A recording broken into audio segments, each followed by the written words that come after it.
एक बार की बात है, एक राजा था। वह बहुत ही बुद्धिमान और प्रजा का ध्यान रखने वाला था।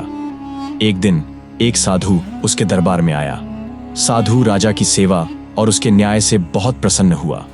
उसने राजा को एक ताबीज दिया और कहा, राजन, इस ताबीज को हमेशा अपने गले में धारण करके रखना। जब भी तुम्हें ऐसा लगे कि सब कुछ खत्म होने वाला है, कोई रास्ता नहीं बचा है, तब इस ताबीज को खोलना और उसमें रखे कागज को पढ़ना। लेकिन याद रखना, उससे पहले नहीं। राजा ने साधु की बात मानी और ताबीज को हमेशा अपने गले में पहन लिया। कुछ समय बाद राजा अपने सैनिकों के साथ शिकार करने जंगल में गया। शिकार के दौरान वह एक शेर का पीछा करते करते अपने सैनिकों से बिछड़ गया। अचानक उसे पता चला कि दुश्मन सैनिक उसकी सीमा में घुस आए हैं। घना जंगल, शाम का समय और दुश्मन सैनिकों के घोड़ों की टापों की आवाज ने राजा को डरा दिया। वह तेजी से भागने लगा, लेकिन दुश्मन उसका पीछा करते रहे। भागते भागते राजा थक गया। भूख और प्यास से उसका बुरा हाल था। तभी उसकी नजर एक गुफा पर पड़ी। उसने तुरंत अपने घोड़े समेत उस गुफा में छिपने का फैसला किया। गुफा के अंदर अंधेरा था और बाहर दुश्मन सैनिकों के घोड़ों की आवाज नजदीक आ रही थी। राजा को लगा कि अब उसका अंत निश्चित है। उसने सोचा, बस कुछ ही पलों में दुश्मन मुझे ढूंढ लेंगे और मार डालेंगे। तभी उसे साधु की बात याद आई। उसने ताबीज को खोला और उसमें रखे कागज को पढ़ा। उस पर लिखा था, यह भी कट जाएगा। यह पढ़ते ही राजा के मन में एक अजीब सी शांति छा गई। उसे लगा जैसे अंधेरे में एक रोशनी की किरण दिखी हो। उसने खुद से कहा, हाँ, यह वक्त भी गुजर जाएगा, मुझे डरने की जरूरत नहीं है। और हुआ भी वही। दुश्मन सैनिक गुफा के पास तक आए, लेकिन उन्होंने राजा को नहीं ढूंढा। कुछ देर बाद उनके घोड़ों की आवाज दूर जाने लगी। राजा ने रात होने का इंतजार किया और फिर चुपचाप गुफा से निकलकर अपने राज्य की ओर चल पड़ा। वह सकुशल अपने महल पहुंच गया। दोस्तों, यह कहानी सिर्फ एक राजा की नहीं है, यह हम सब की कहानी है। हमारी जिंदगी में भी ऐसे मौके आते हैं जब लगता है कि सब कुछ खत्म होने वाला है, कोई रास्ता नहीं बचा है। ऐसे वक्त में हमें घबराने की जरूरत नहीं है। बस थोड़ा सब्र रखिए, गहरी सांस लीजिए और खुद से कहिए, यह भी कट जाएगा। आप देखेंगे, जैसे राजा के लिए यह वक्त गुजर गया, वैसे ही आपके लिए भी गुजर जाएगा। जिंदगी में हर मुश्किल का एक हल होता है, बस विश्वास रखिए। तो दोस्तों, अगर आपको भी कभी ऐसा लगे कि सब कुछ खत्म होने वाला है, तो याद रखिए, यह भी कट जाएगा। एक व्यक्ति काफी दिनों से चिंतित चल रहा था, जिसके कारण वह काफी चिड़चिड़ा तथा तनाव में रहने लगा था। वह इस बात से परेशान था कि घर के सारे खर्चे उसे ही उठाने पड़ते हैं। पूरे परिवार की जिम्मेदारी उसी के ऊपर है। किसी न किसी रिश्तेदार का उसके यहाँ आना जाना लगा ही रहता है। इन्हीं बातों को सोच सोच कर वह काफी परेशान रहता था तथा बच्चों को अक्सर डांट देता था। अपनी पत्नी से भी ज्यादातर उसका किसी न किसी बात पर झगड़ा चलता रहता था। एक दिन उसका बेटा उसके पास आया और बोला, पिताजी, मेरा स्कूल का होमवर्क करा दीजिए। वह व्यक्ति पहले से ही तनाव में था, तो उसने बेटे को डांट कर भगा दिया। लेकिन जब थोड़ी देर बाद उसका गुस्सा शांत हुआ, तो वह बेटे के पास गया। उसने देखा कि बेटा होमवर्क करके सो गया है और उसके हाथ में उसके होमवर्क की कॉपी है। उसने कॉपी उठाई और जैसे ही उसने कॉपी नीचे रखनी चाहिए, उसकी नजर होमवर्क के टाइटल पर पड़ी। होमवर्क का टाइटल था, वे चीजें जो हमें शुरू में अच्छी नहीं लगती, लेकिन बाद में वे अच्छी ही होती हैं। इस टाइटल पर बच्चे को एक पैराग्राफ लिखना था, जो उसने लिख लिया था। उत्सुकतावश उसने बच्चे का लिखा पढ़ना शुरू किया। बच्चे ने लिखा था, मैं अपने फाइनल एग्जाम को बहुत धन्यवाद देता हूँ, क्योंकि शुरू में तो ये बिल्कुल अच्छे नहीं लगते, लेकिन इनके बाद स्कूल की छुट्टियां पड़ जाती हैं। मैं खराब स्वाद वाली कड़वी दवाइयों को बहुत धन्यवाद देता हूँ, क्योंकि शुरू में तो ये कड़वी लगती हैं, लेकिन ये मुझे बीमारी से ठीक करती हैं।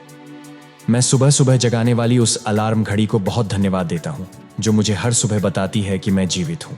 मैं ईश्वर को भी बहुत धन्यवाद देता हूँ, जिसने मुझे इतने अच्छे पिता दिए, क्योंकि उनकी डांट मुझे शुरू में तो बहुत बुरी लगती है, लेकिन वो मेरे लिए खिलौने लाते हैं, मुझे घुमाने ले जाते हैं और मुझे अच्छी अच्छी चीजें खिलाते हैं।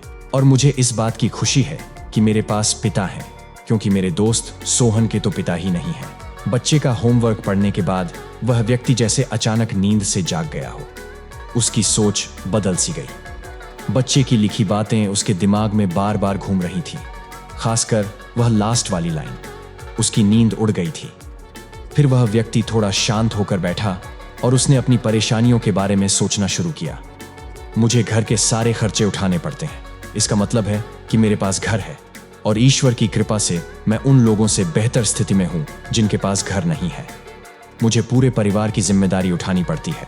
इसका मतलब है कि मेरा परिवार है, बीवी बच्चे हैं और ईश्वर की कृपा से मैं उन लोगों से ज्यादा खुशनसीब हूं जिनके पास परिवार नहीं है और वो दुनियाओं में बिल्कुल अकेले हैं। मेरे यहाँ कोई ना कोई मित्र या रिश्तेदार आता जाता रहता है। इसका मतलब है कि मेरी एक सामाजिक हैसियत है और मेरे पास मेरे सुख दुख में साथ देने वाले लोग हैं। मेरे भगवान, तेरा बहुत बहुत शुक्रिया। मुझे माफ करना, मैं तेरी कृपा को पहचान नहीं पाया। इसके बाद उसकी सोच एकदम से बदल गई। उसकी सारी परेशानी, सारी चिंता एकदम से जैसे खत्म हो गई। वह एकदम से बदल सा गया। वो अपने बेटे के पास गया और उसके माथे को चूमकर अपने बेटे और ईश्वर को धन्यवाद देने लगा। दोस्तों, ये छोटी सी कहानी हमें सिखाती है कि हमारे सामने जो भी परेशानियां हैं, हम जब तक उनको नकारात्मक नजरिए से देखते रहेंगे तब तक हम परेशानियों से घिरे रहेंगे। लेकिन जैसे ही हम उन्हीं चीजों को, उन्हीं परिस्थितियों को सकारात्मक नजरिए से देखेंगे, हमारी सोच एकदम से बदल जाएगी।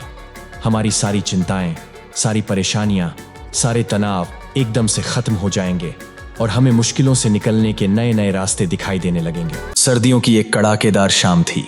ठंडी हवा हड्डियों को कंपा देने वाली थी। बादशाह अपने शानदार महल में दाखिल हो रहा था।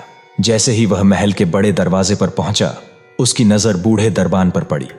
दरबान वहीं खड़ा था, बिल्कुल सीधा मगर ठंड से कांपता हुआ। उसकी वर्दी पुरानी और बारीक थी, इतनी कि ठंडी हवा आसानी से उसे बेध रही थी। उसके होंठ सूख चुके थे और हाथ सर्दी से अकड़ से गए थे, मगर फिर भी वह अपने फर्ज पर अडिग था। बादशाह की सवारी वहीं रुकी। उसने बूढ़े दरबान को गौर से देखा और नरमी से पूछा, सर्दी नहीं लग रही तुम्हें? दरबान ने एक फीकी सी मुस्कान के साथ सलाम किया और कहा, बहुत लग रही है हुजूर, मगर क्या करूं, गर्म कपड़े नहीं है मेरे पास, इसलिए बर्दाश्त करना पड़ता है। बादशाह को उस पर तरस आ गया। उसने दरबान को दिलासा देते हुए कहा, चिंता मत करो, मैं अभी महल के अंदर जाता हूं और तुम्हारे लिए अपना कोई गर्म जोड़ा भिजवाता हूं। यह सुनकर दरबान की आंखों में चमक आ गई। उसने बादशाह को झुककर सलाम किया और शुक्रिया अदा किया। उसके लिए यह किसी इनाम से कम नहीं था। लेकिन बादशाह महल में दाखिल हुआ और अपनी आलीशान जिंदगी में इतना मशगूल हो गया कि वह दरबान से किया हुआ वादा भूल गया। महल की गर्म चादरें, नर्म गद्दे और लजीज पकवानों के बीच उसे दरबान की ठिठुरती हालत का ख्याल ही नहीं आया। सुबह हुई। जब महल के दरवाजे खुले तो एक भयानक मंजर सामने था। बूढ़ा दरबान ठंड से अकड़कर एक बेजान बुत बन चुका था, मगर सबसे ज्यादा दिल तोड़ देने वाली चीज उसके पास मिट्टी में उंगलियों से लिखी हुई एक तहरीर थी। बादशाह सलामत, मैं कई सालों से सर्दियों में इसी पतली वर्दी में दरबानी कर रहा था, मगर कल रात आपके गर्म लिबास के वादे ने मेरी जान ले ली। जिंदगी में दूसरों को झूठी उम्मीदें देने से बचिए। सहारे इंसान को खोखला कर देते हैं और उम्मीदें कमजोर बना देती हैं। खुद की ताकत पर भरोसा करना सीखें, क्योंकि इंसान का सबसे बड़ा साथी, दोस्त और हमदर्द वो खुद ही होता है।